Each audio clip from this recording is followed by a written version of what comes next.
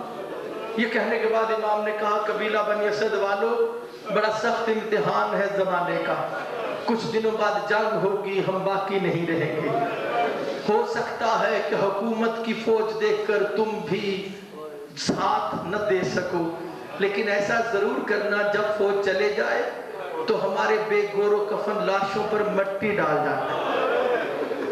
قبیلہ بنی اسد کے مرد رونے لگ گئے، روایت میں لکھا امام حسین نے دیکھا ان کی بیبیاں آئی ہوئی سیدہ کے خیمے میں بیٹھی، وہاں پر گئے تو بیبیاں زور زور سے رو رہی تھی، امام کو اپنی ہمشیر کی آواز آئی جو بابا کے لہجے میں کلام کر رہی تھی، دیکھو بیبیوں اگر تمہارے مرد نہ آ سکے تو تم عورتیں چادریں لے کے آ جانا، ہم تو نہیں ہوں گے لیکن ہمارے پیارے ہوں گے، دیکھو بیبیوں تم بھی کلمہ پڑھتی ہو، تمہیں پتا ہے میرا بھائی حسین میرے نانا کو کتنا پیارا ہے، میری ماں زہرا کو کتنا پیارا، اس لیے میرے بھائی کے لاشے پہ مٹی ڈال دینا، بیبیوں اور مجھے علی اکبر بڑا پیارا ہے، ایسا نہ ہو کہ میرا پالا ہوا علی اکبر اپنے کھلے سینے کے ساتھ پڑا رہ جائے۔ بس ادھر بیبیوں کو کہہ رہی، قبیلہ بنی اسد کی عورتوں نے کہا ہاں سیدہ اگر ہمارے مرد نہیں آئے تو ہم آئیں گے، اپنے گھر کی بالٹیاں تسلے اٹھا کر ہم مٹی ڈالیں گی، ہم شہیدوں کو دفن کر دیں گے۔ اتنے میں حسین پاک آگے گئے تو دیکھا